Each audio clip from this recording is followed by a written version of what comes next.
Assalamualaikum warahmatullahi wabarakatuh. Perkenalkan nama saya Irawan Putra. Eh,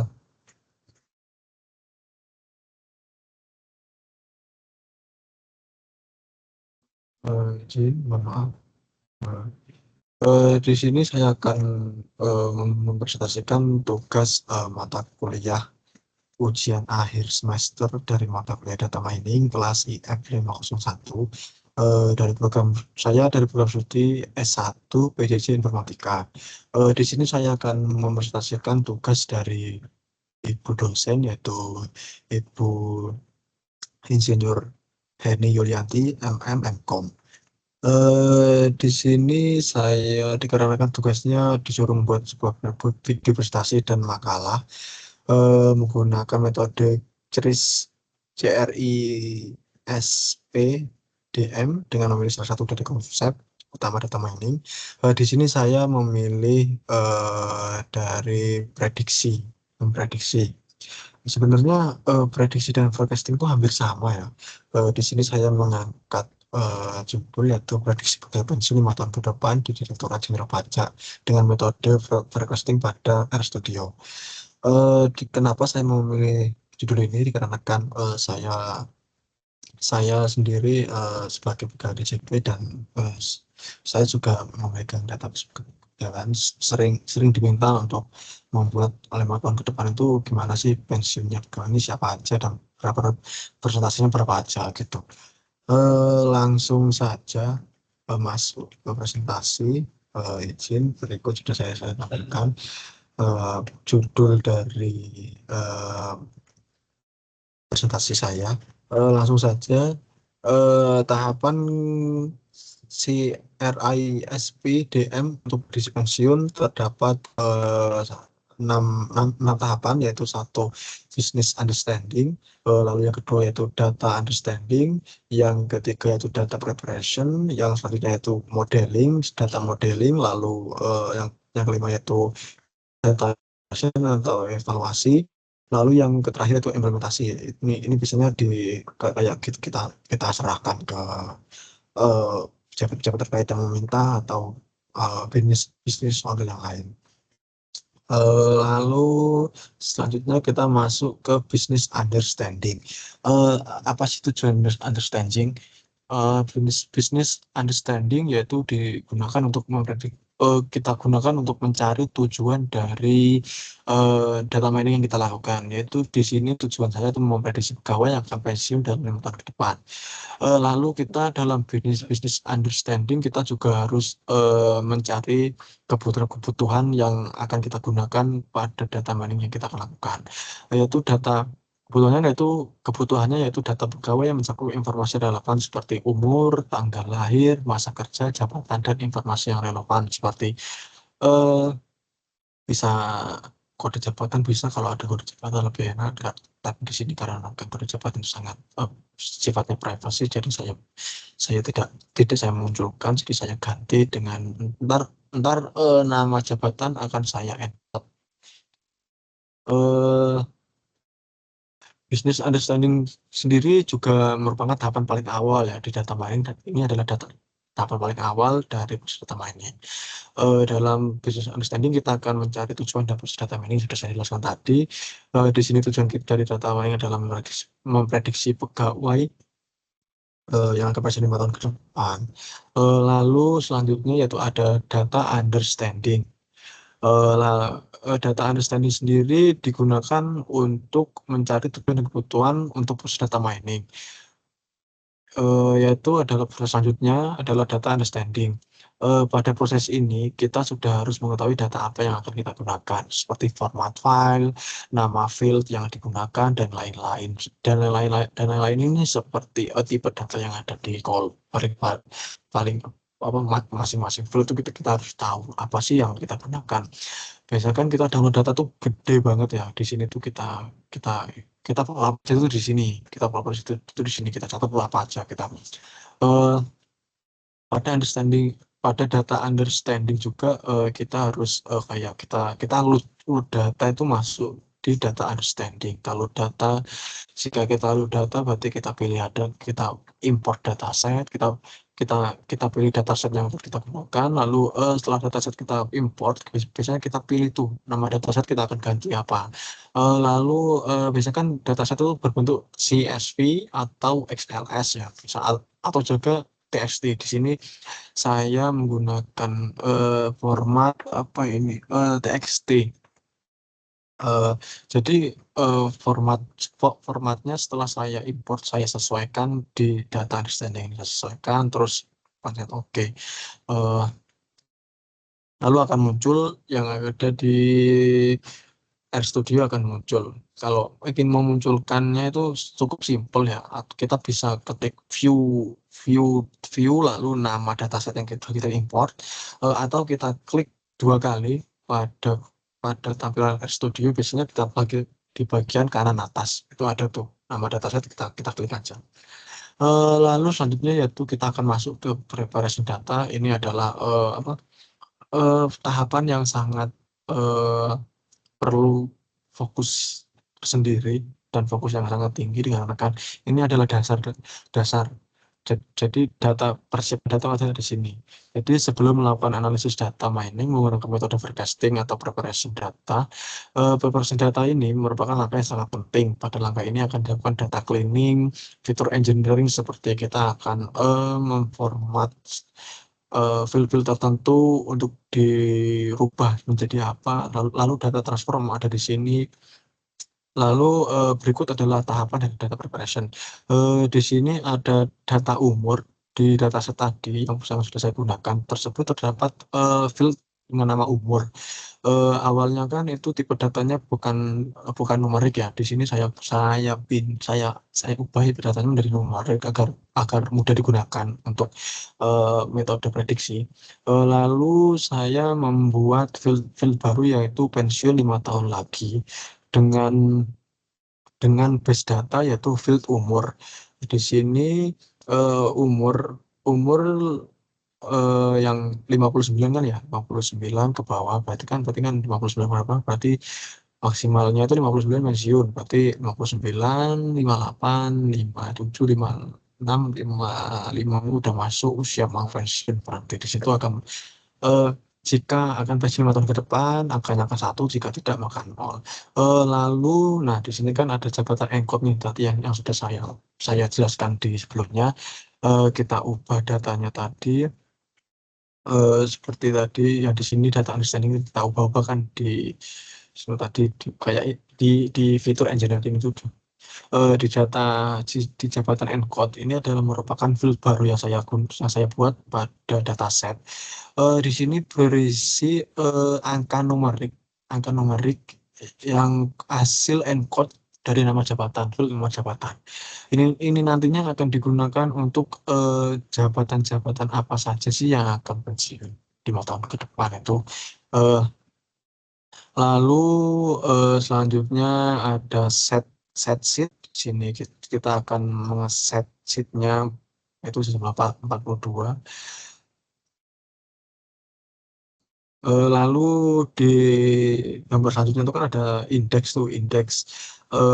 Di gambar tersebut berisi kode yang berfungsi untuk membagi dataset menjadi 2 data, yaitu train data atau training data, dan test data atau testing data.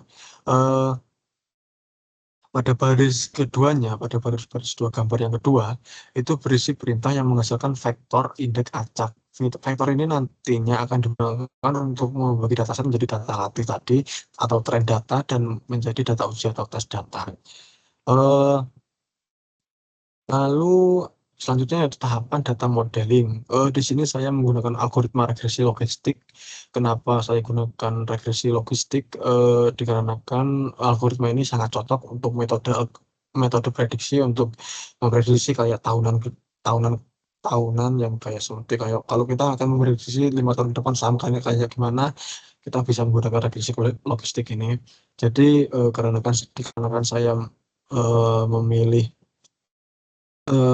judul yaitu pegawai pensiun 5 tahun ke depan, jadi saya memilih regresi logistik. Pada proses ini data akan diproses menggunakan sebuah algoritma data mining, yaitu di sini algoritmanya itu regresi logistik. Algoritma ini menggunakan variabel yang dibatasi yaitu antara 0 dan 1 aja. Algoritma ini cocok untuk proses data mining forecasting yang digunakan untuk memprediksi.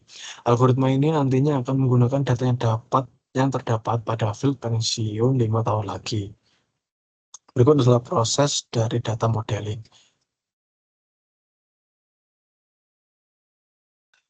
Di sini pembuatan modelnya itu ada baris dua kan ya. Di sebelumnya tuh saya view data, memview datanya. Dan di atas sebelumnya tadi kan ada view data tuh itu.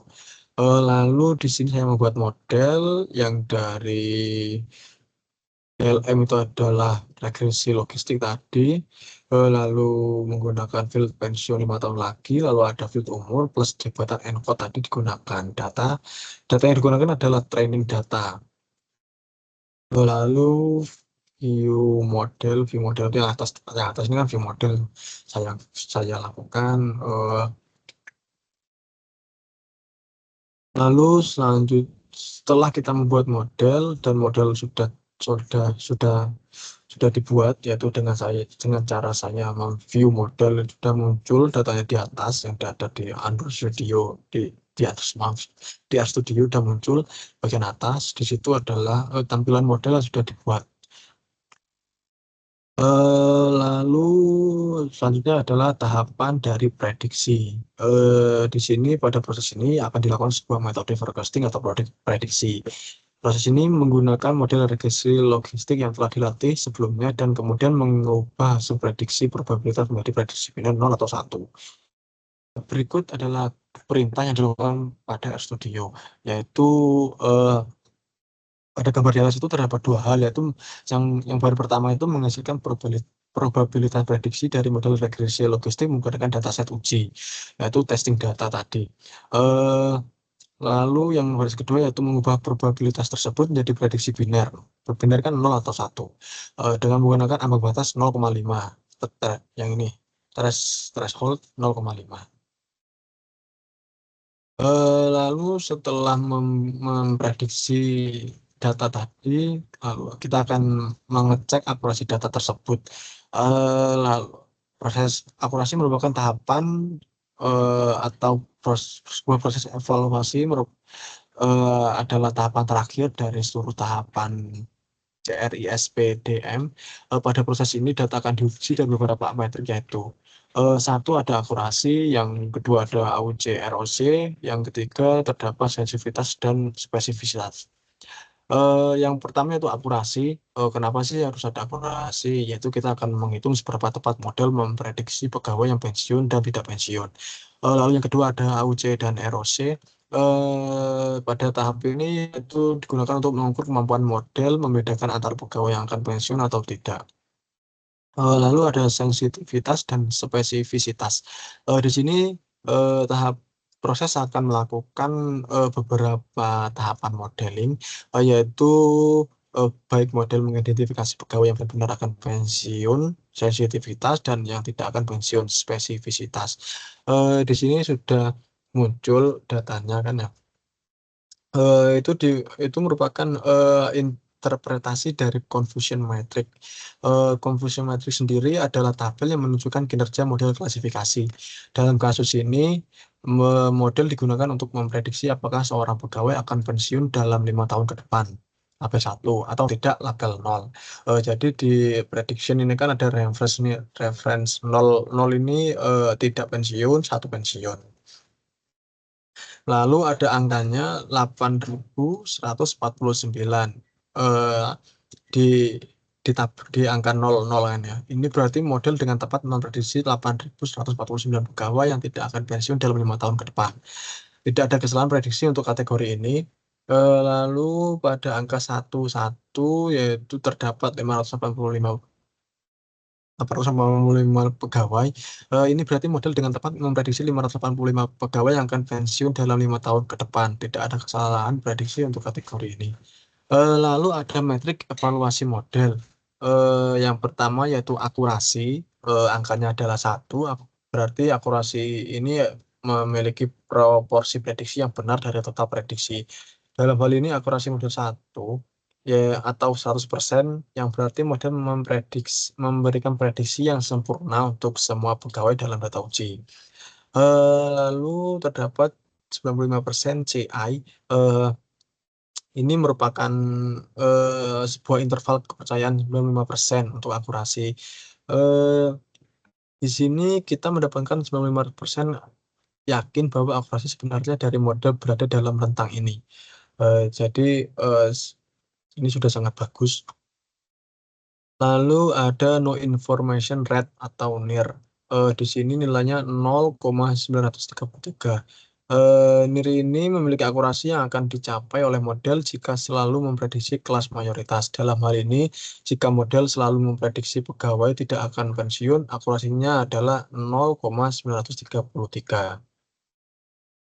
Lalu terdapat p-value ACC lebih besar NIR. Di sini nilainya adalah 2.2E garis 16. 16 itu adalah nolnya sebenarnya. Ada angka lagi 16. Ini menandakan nilai P untuk uji hipotesis bahwa akurasi model lebih besar dari NIR. Nilai P yang sangat kecil menunjukkan bahwa akurasi model secara signifikan lebih baik daripada hanya menebak kelas mayoritas. Lalu terdapat kappa 1, ini merupakan koefisien kappa mengukur kesepakatan antara prediksi model dan tabel sebenarnya setelah memperhitungkan peluang kesepakatan acak. Nilai kappa 1 menunjukkan kesepakatan yang sempurna.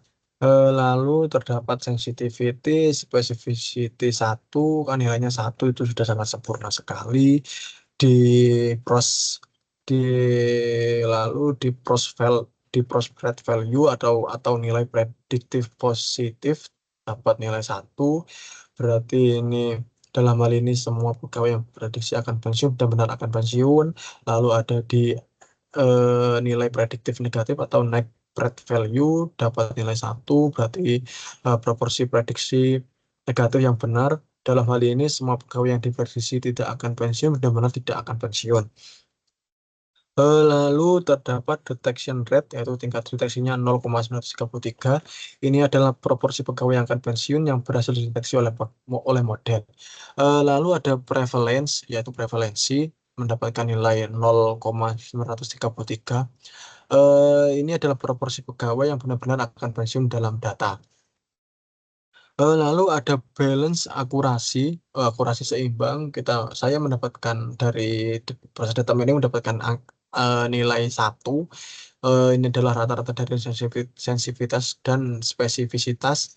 Karena sensitivitas dan spesifisitas keduanya 1, akurasi semua juga 1. Berarti sudah sangat baik untuk memprediksi pegawai pensiun 5 tahun ke depan.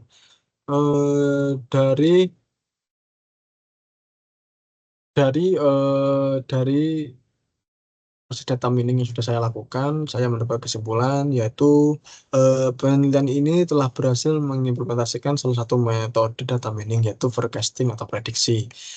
Data yang digunakan adalah data kepegawaian di Direktorat Jenderal Pajak, yaitu sudah saya hilangkan data-data yang tidak penting dan tidak harus dipublish. Lalu berdasarkan hasil data mining juga model peramalan atau forecasting yang dilakukan memiliki hasil yang sangat baik dalam memprediksi pegawai yang akan pensiun 5 tahun ke depan. Akurasi, sensitivitas, spesifisitas, dan metrik lainnya menunjukkan nilai yang sempurna atau mendekati sempurna. Ini berarti model sangat andal dalam memprediksi siapa yang akan pensiun dan siapa yang tidak. Udah cukup. Sekian dari saya. Wassalamualaikum warahmatullahi wabarakatuh.